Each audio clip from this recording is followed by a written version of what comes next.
Matahari ketiga bulan Sura baru saja merangkak naik. Namun kabut tebal masih menggantung di atas benteng Tanah Gajah, memeluk erat dinding tanah liat yang kokoh. Udara dingin membawa aroma besi dan ketakutan yang belum terucap, seperti janji buruk yang sebentar lagi akan ditepati. Benteng itu sendiri dibangun di atas gundukan yang menyerupai punggung gajah raksasa. Kini adalah satu-satunya garis pertahanan terakhir bagi Kadipaten Widara. Di atas menara pengawas utama, Senopati Agung Arya Senopati menatap ke cakrawala timur. Matanya yang tajam menyaring setiap gerakan dalam rimba yang masih gelap. Usianya baru menginjak kepala 3, tetapi beban ribuan nyawa di pundaknya telah mengukir garis-garis keras di wajahnya yang bersih. Ia mengenakan baju perang kulit tanpa hiasan, praktis dan mematikan, seperti takdir yang menantinya. Di sampingnya berdiri Nareswari, seorang perempuan muda yang bertugas sebagai ahli siasat. Wajahnya tenang seperti telaga yang tak terusik angin. Ia memegang gulungan peta yang usang. Ujung-ujungnya sobek karena terlalu sering dibuka dalam rapat-rapat darurat. Nareswari bukanlah seorang petarung, namun pikirannya adalah senjata yang lebih tajam daripada sebilah keris pusaka manapun. Mereka datang, bisik Nareswari tanpa menoleh. Suaranya pelan nyaris tertelan kabut pagi. Pasukan Raja Manggala tidak akan membuang waktu. Mereka ingin benteng ini roboh sebelum malam menjelang. Arya Senopati mengangguk perlahan. Keris pusaka miliknya, Kiai Jagat, terasa dingin dan berat di pinggangnya, seperti penimbang antara hidup dan mati. Benteng Tanah Gajah didirikan di atas tanah gambut yang liat, menjadikannya sulit untuk digali paritnya, tetapi juga kokoh menahan gempuran. Namun, Raja Manggala terkenal dengan taktiknya yang brutal, dan jumlah prajuritnya yang tak terhitung. Bagai gelombang pasang yang tak pernah surut. Strategi mereka bukan untuk menaklukkan, melainkan untuk menghancurkan hingga ke akar-akarnya. Pertahanan di sayap utara sudah diperkuat dengan tombak Baruna? Tanya Arya, suaranya serak karena kurang tidur. Tombak Baruna adalah formasi tempur legendaris yang mengandalkan tombak panjang dan barisan rapat, dirancang untuk memecah formasi kavaleri musuh. Nareswari membenarkan. Telah diperkuat 3 lapis. Senopati, tetapi utara adalah medan terbuka.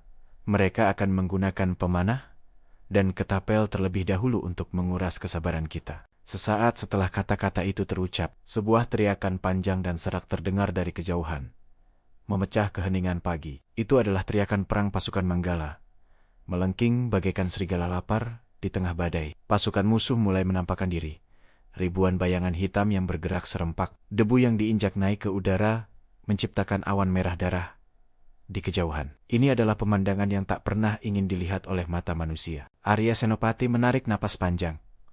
Bau lumpur basah dan keringat memenuhi paru-parunya. Ia tahu, pertempuran ini bukan hanya tentang pedang melawan pedang, tetapi tentang tekad dan kecerdasan melawan jumlah yang tak adil. Ia memberi isyarat kepada pembawa panji, menggerakkan tangannya ke bawah dengan gerakan yang tenang dan pasti. Panji Kadipaten Widara berlambang burung elang emas, dikibarkan tinggi-tinggi sebagai balasan atas tantangan musuh. Seruan balasan menggema dari dalam benteng, disuarakan oleh prajurit-prajurit, yang meskipun ketakutan, tetap teguh pada sumpah setia mereka. Mereka adalah petani, pedagang, dan pemuda yang baru saja memegang senjata, namun memiliki hati sekeras baja. Hari pertama dimulai dengan gempuran panah api. Langit berubah menjadi taburan bintang-bintang panas yang jatuh, menghantam atap jerami dan kayu di balik dinding benteng. Arya memerintahkan para prajurit untuk tetap tenang dan berlindung. Jangan sia-siakan anak panah kita untuk serangan jarak jauh yang tak bertujuan. Perintahnya, suaranya bergema melalui corong kayu. Kita akan biarkan mereka kelelahan. Nareswari mencatat pergerakan musuh. Mereka sengaja menembakkan panah api ke arah yang tidak strategis. Sebuah siasat Raja Manggala untuk memancing prajurit keluar dari persembunyiannya. Serangan panah berlanjut selama hampir 2 jam, mengubah benteng Tanah Gajah menjadi neraka kecil yang berasap. Debu dan panas membuat napas terasa berat dan mengikis semangat para pembela. Sekitar tengah hari, pasukan Manggala maju mendekat, membawa menara pengepungan dan kayu gelondongan raksasa untuk menghantam gerbang. Ini adalah serangan fisik pertama yang sesungguhnya. Arya Senopati melihat kelemahan dalam formasi mereka. Pengepungan mereka terlalu terpusat pada gerbang utama, mengabaikan sisi barat yang berbatasan dengan jurang curam. Gunakan minyak panas dan batu dari atas dinding, perintah Arya. Biarkan mereka mencapai gerbang. Lalu kita gempur mereka dari atas. Jangan buka gerbang, walau apapun yang terjadi. Bunyi dentuman kayu gelondongan menghantam gerbang berulang kali. Setiap hantaman terasa seperti gempa kecil yang merobek jantung benteng. Beberapa prajurit muda mulai gemetar dan pucat. Nareswari bergerak di antara mereka.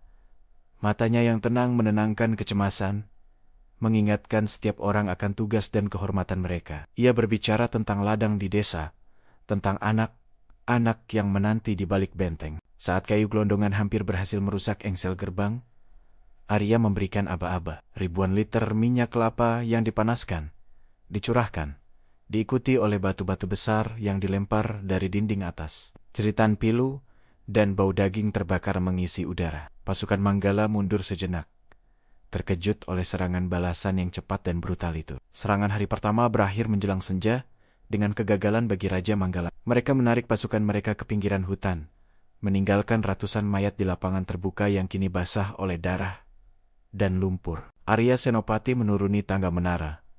Kakinya terasa berat seperti batu, namun ia merasakan sedikit kemenangan yang pahit.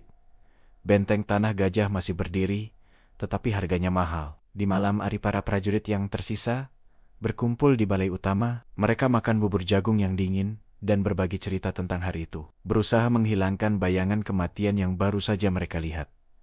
Malam pertama ini, siasat adalah kata kunci. Arya, Nareswari, dan 4 perwira terbaiknya berkumpul dalam ruang peta yang remang-remang, diterangi oleh lampu minyak yang berkelip. Mereka akan menyerang lebih ganas besok, kata seorang perwira tua bernama Ranu, yang bertanggung jawab atas logistik. Kita hanya punya persediaan air bersih untuk 2 hari lagi.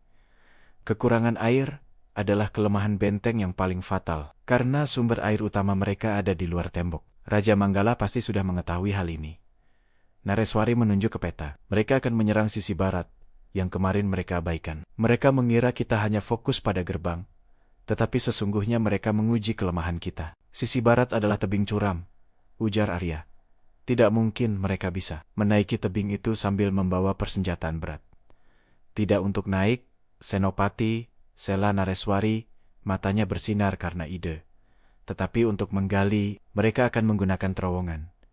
Ide terowongan adalah satu-satunya cara untuk melewati dinding kokoh itu. Namun, tanah liat di bawah benteng sangat padat. Menggali akan memakan waktu dan sangat berisiko. Kita harus berikan mereka umpan di sisi barat, tetapi serangan balik kita harus datang dari tempat yang tidak mereka duga, ujar Nareswari. Arya menatap Nareswari.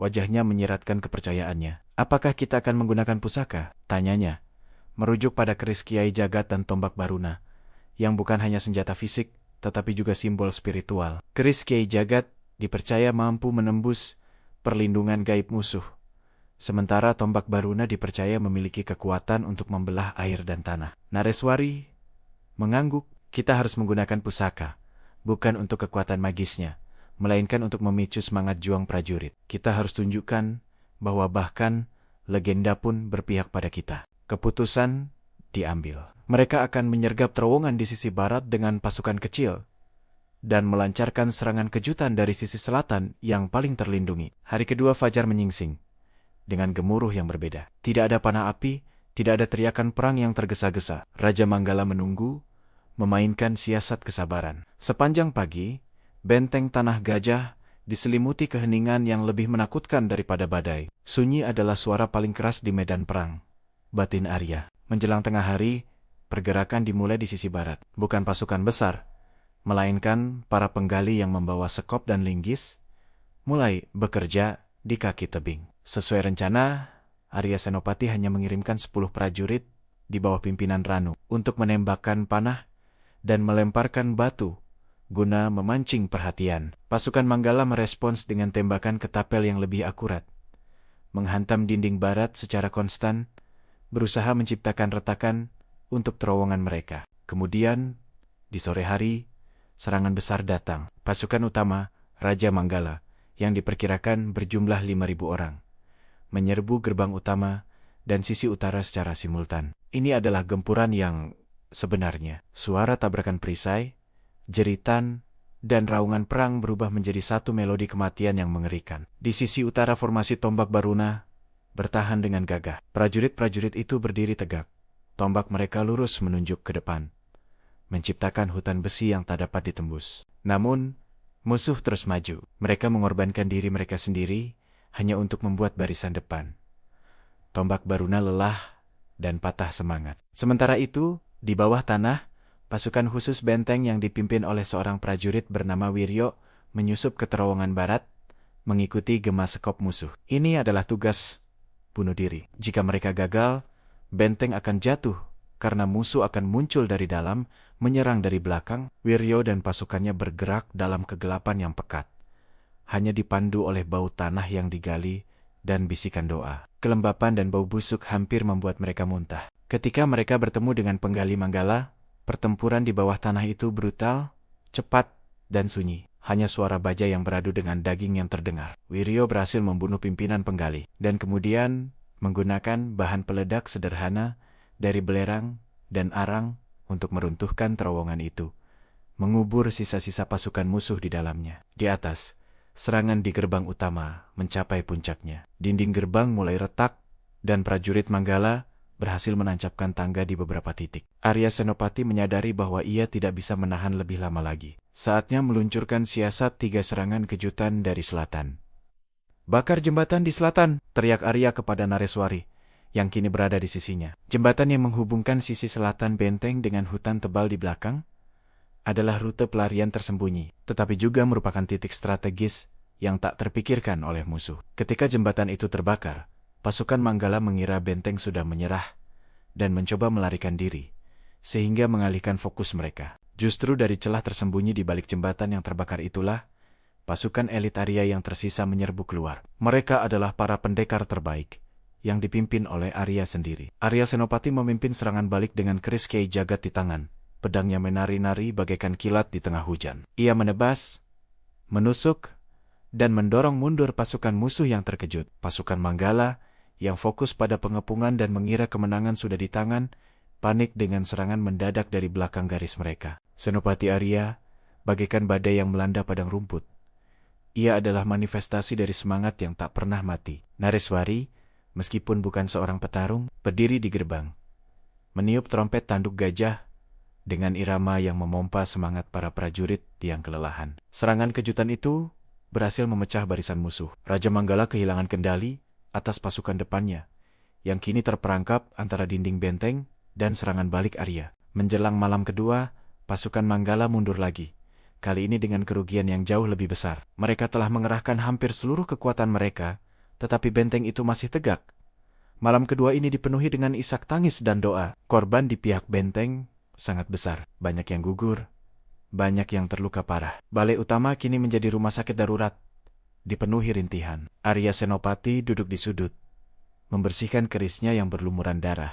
Kemenangan terasa hampa tanpa kehadiran prajurit yang gugur. Nareswari datang membawa air minum. "Mereka akan mundur total besok, Senopati," katanya lirih. "Mereka telah kehilangan lebih dari yang mereka duga. Raja Manggala tidak akan mundur tanpa benteng ini," balas Arya, suaranya dingin. "Ia akan menggunakan siasat terakhirnya. Kelaparan. Kita hanya punya cukup makanan untuk sarapan pagi," ujar Nareswari. "Mereka tahu kita tidak bisa bertahan lebih dari 3 hari. Arya Senopati menutup matanya. Ia teringat kisah para leluhur tentang benteng Tanah Gajah. Benteng ini dibangun bukan hanya dari tanah liat dan kayu, tetapi dari sumpah dan janji. Kita harus menunjukkan kepada Raja Manggala bahwa Tanah Gajah tidak akan menyerah, bahkan jika kita harus mati kehausan dan kelaparan. Kata Arya, "Kita akan menyerang duluan sebelum fajar menyingsing." Itu adalah siasat 4, yang paling gila. Menyerang markas musuh yang jumlahnya berkali-kali lipat lebih banyak, hanya dengan sisa-sisa pasukan yang kelelahan. "Berapa prajurit yang tersisa, Senopati?" tanya Nareswari. 240 orang yang masih bisa berdiri tegak, jawab Arya. Wajahnya muram. "Dan separuh dari mereka terluka. Kita akan gunakan mereka sebagai umpan." Rencana itu sederhana, brutal, dan mengandalkan keberuntungan. Menyerbu secara langsung, menimbulkan kekacauan, dan mencoba membunuh panglima tertinggi Raja Manggala. Hari ketiga dimulai ketika bintang-bintang masih bersinar, remang di langit. Arya Senopati memimpin pasukan sisa melalui gerbang utama yang rusak, menuju hutan gelap. Setiap prajurit membawa sisa makanan dan senjata terbaik mereka. Tidak ada yang mengucapkan sepatah kata pun. Keheningan itu adalah kesepakatan diam untuk bertempur, hingga napas terakhir. Di tengah hutan, mereka mendengar suara gemerisik daun yang bergerak. Pasukan Manggala telah menduga serangan balik, tetapi mereka mengira serangan itu akan datang dari jalur pelarian. Arya Senopati membagi pasukannya menjadi 3 kelompok. Satu kelompok memegang tombak Baruna untuk serangan frontal, dan 2 kelompok sisanya untuk serangan dari sayap. Ketika matahari mulai menyinari hutan, mereka menyerbu markas pasukan Manggala. Kejutan itu lebih efektif daripada yang mereka bayangkan. Pasukan Manggala sedang beristirahat, tidak siap untuk serangan yang begitu cepat dan mendesak dari benteng yang seharusnya sudah lemah. Arya Senopati menggunakan keris Kiai Jagat sebagai penunjuk arah, berlari menuju tenda utama Raja Manggala yang dihiasi panji-panji emas. Di belakangnya, prajurit-prajuritnya bertarung dengan semangat yang membara, dipenuhi amarah dan keputusasaan, mengubah medan perang menjadi kekacauan yang tak terorganisir. Pertempuran itu berlangsung tidak lebih dari 1 jam. Darah menodai tanah, dan suara jeritan menjadi semakin nyaring. Arya berhasil mencapai tenda utama. Di sana, ia berhadapan langsung dengan Panglima Tinggi Raja Manggala, seorang pria raksasa bernama Bima. Bima adalah petarung yang hebat. Perisainya tebal dan pedangnya besar, tetapi ia terkejut oleh tekad Arya yang seperti kesetanan. Kiai Jagat menari-nari melawan pedang Bima, menghasilkan percikan api yang menerangi tenda. Ini adalah pertarungan antara kebrutalan dan keteguhan hati. Dengan sekali gerakan cepat, Arya berhasil menusukkan keris pusaka itu ke celah pelindung Bima. Panglima itu roboh, menjerit dengan suara terakhir yang penuh kekalahan. Ketika panji Panglima Tinggi Raja Manggala jatuh, pasukan musuh yang menyaksikan kematian pemimpin mereka kehilangan semangat. Mereka yang tersisa mulai melarikan diri, meninggalkan senjata dan tenda mereka. Raja Manggala telah kalah, bukan karena kekuatan fisik benteng, melainkan karena keunggulan strategi dan pengorbanan personal. Arya Senopati berdiri tegak di tengah kehancuran. Tubuhnya terluka parah, tetapi rohnya masih utuh. Ia melihat ke belakang, mencari Nareswari, yang juga terluka tetapi tersenyum lega. Mereka kembali ke benteng Tanah Gajah.